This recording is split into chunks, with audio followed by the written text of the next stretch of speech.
Assalamualaikum warahmatullahi wabarakatuh. Salam sejahtera untuk kita semua.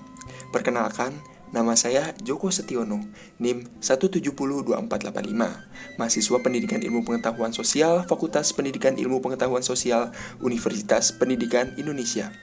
Pada video kali ini, saya akan mengajak teman-teman untuk berkeliling di Keraton Kasepuhan Cirebon. Mau tahu kan gimana serunya? Yuk, kita tonton videonya dan jangan di-skip ya. Keraton Kasepuhan Cirebon dibangun pada abad ke-15 oleh Raden Walang Sungsang dengan nama Keraton Pakungwati yang secara etimologis artinya udang betina, mengingat posisinya yang berada di pesisir utara Pulau Jawa.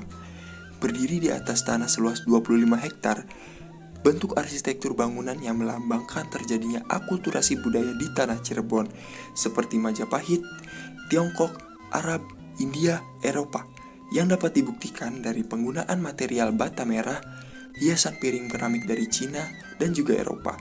Keraton Kasepuhan ini merupakan keraton tertua di Pulau Jawa, bahkan jika dibandingkan dengan Keraton Jogja dan juga Keraton Solo. Berbicara mengenai Keraton Kasepuhan, tidak lepas dari tokoh utamanya, yaitu Syekh Syarif Hidayatullah atau yang biasa kita kenal Sunan Gunung Jati. Beliau merupakan salah satu wali songo yang menyiarkan dakwah Islam di Jawa Barat. Beliau juga merupakan salah satu keturunan dari Raja Pajajaran yaitu Prabu Siliwangi. Pada abad ke-14, kerajaan Pajajaran memiliki banyak wilayah kekuasaan. Salah satunya adalah Cirebon yang menjadi pelabuhan penting di Pulau Jawa. Komoditas utamanya adalah terasi dan juga garam. Sepeninggal Prabu Siliwangi, salah satu putranya diangkat menjadi Adipati Cirebon, yaitu Raden Walang Sungsang. Kemudian mendirikan keraton yang dinamakan Keraton Pakungwati. Akan tetapi, beliau tidak mempunyai keturunan seorang putra untuk dijadikan pewaris tahta. Setelah Sunan Gunung Jati kembali dari pengembaraannya, ia dinikahkan oleh putri Raden Walang Sungsang, yaitu Dewi Pakungwati, yang kelak Sunan Gunung Jati menggantikan tahta pamannya.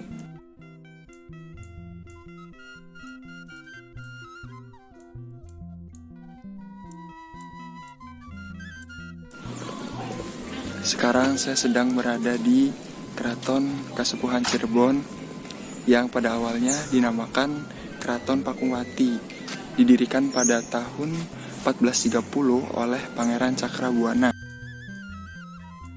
Di kota Cirebon terdapat 4 keraton, di antaranya adalah Keraton Kasepuhan, Keraton Kanoman, Keraton Kacirebonan, dan Keraton Keprabonan. Di antara ketiganya, Keraton Kasepuhanlah yang paling tua dan memiliki kawasan yang luas. Seiring berjalannya dinamika kerajaan, pada masa penembahan Girilaya, Kesultanan terbagi menjadi 2. Tahta tersebut diberikan untuk kedua pangeran mahkota, Pangeran Sultan Sepuh dan juga Pangeran Sultan Anom. Pangeran Sultan Sepuh menjadikan Keraton Pakungwati sebagai Keraton Kasepuhan, dan Pangeran Sultan Anom mendirikan Keraton Kanoman, yang hingga saat ini adat istiadat dan silsilah kerajaan masih terjaga aktif, akan tetapi tidak mengarah ke arah politik sebagai otoritas daerah seperti di Yogyakarta.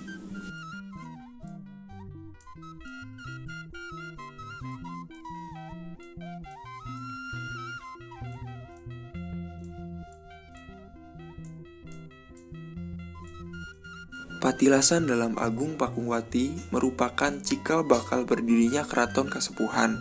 Di dalamnya terdapat beberapa kolam dan sumur, seperti Sumur Soka, Sumur Kembar, Sumur Kejayaan, dan Sumur Agung, dan 1 buah petilasan Sunan Gunung Jati.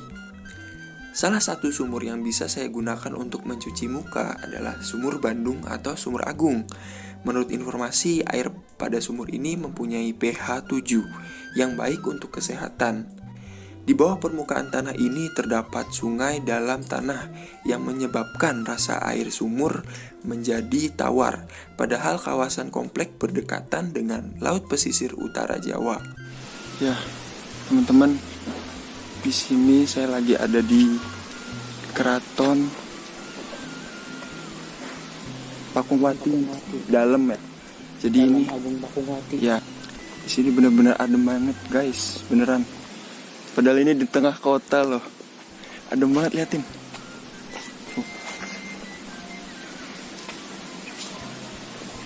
Berarti kita mau ke Sumur Agung.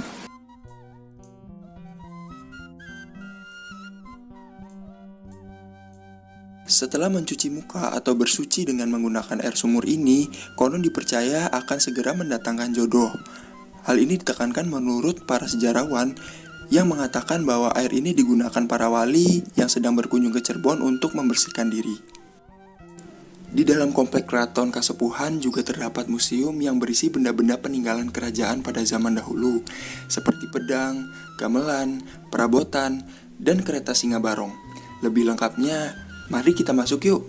Hanya dengan tiket Rp25.000 kita dapat menikmati berbagai peninggalan kerajaan. Museum Pusaka Keraton Kasepuhan dipugar menjadi lebih nyaman. Diresmikan oleh Presiden Joko Widodo pada tanggal 18 September 2017. Nah, ini adalah contoh peninggalan kerajaan Islam Cirebon.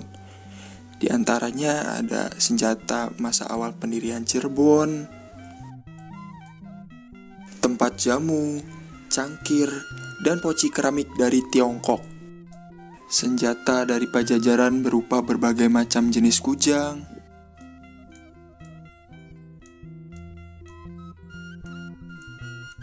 Senjata dan peti dari Mesir, dan masih banyak persenjataan yang lainnya.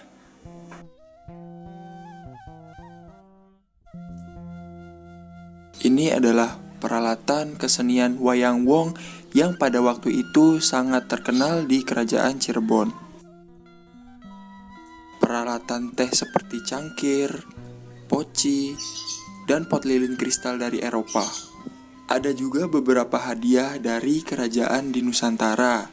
Contohnya adalah kelapa janggi, yakni hadiah dari kerajaan Bali untuk Kesultanan Cirebon. Cukup unik ya bentuknya, seperti ini kelapanya.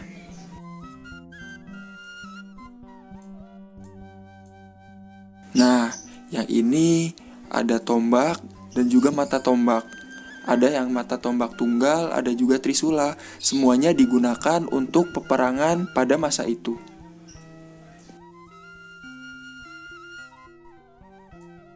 Nah, ini merupakan gamelan yang zaman dahulu digunakan untuk mengiringi acara kenegaraan. Ada beberapa perbedaan komposisi antara gamelan Jawa, gamelan Sunda, dan gamelan Cirebon. Pada gamelan Cirebon mempunyai keunikan sendiri sehingga mempunyai nada yang unik dan juga berbeda dari gamelan yang lainnya.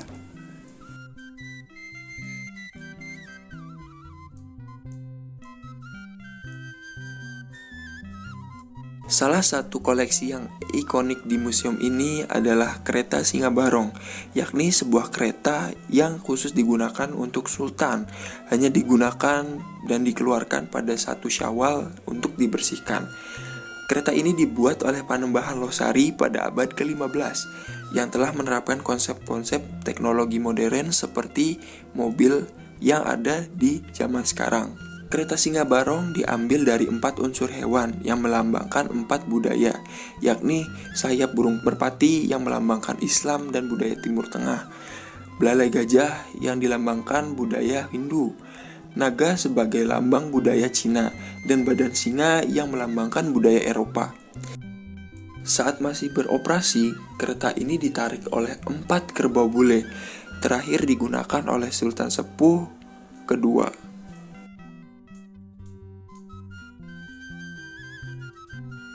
Seperti yang bisa kalian lihat, ini adalah baju zirah, sitaan dari bangsa kolonial Portugis yang kalah perang dengan pasukan kerajaan Cirebon. Berat masing-masing baju zirah mencapai 7 kg. Wah, cukup berat ya. Ada juga lukisan Prabu Siliwangi yang konon mempunyai aura mistis tersendiri. Jika kita perhatikan lukisan lebih dalam, terdapat ilusi seakan-akan lukisan tersebut melirik ke arah pengunjung yang melihat.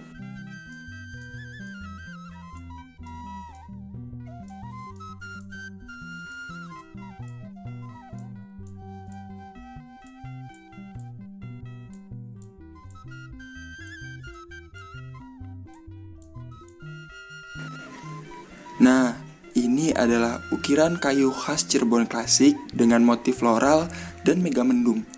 karya Panembahan Losari yang dibuat pada tahun 1592. Ada beberapa kitab yang ditulis dengan aksara Jawa Carakan Cirebon dan juga aksara Arab.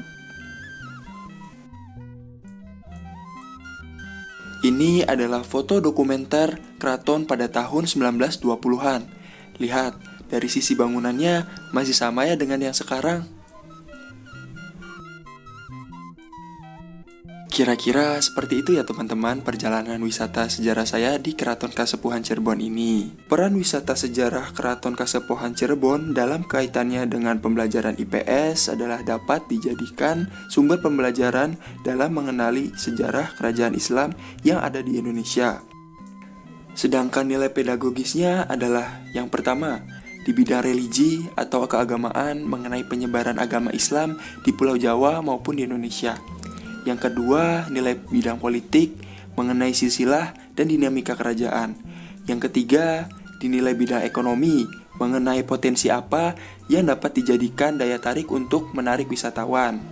Yang keempat, nilai di bidang budaya yang berupa budaya fisik dan kearifan budaya Cirebon.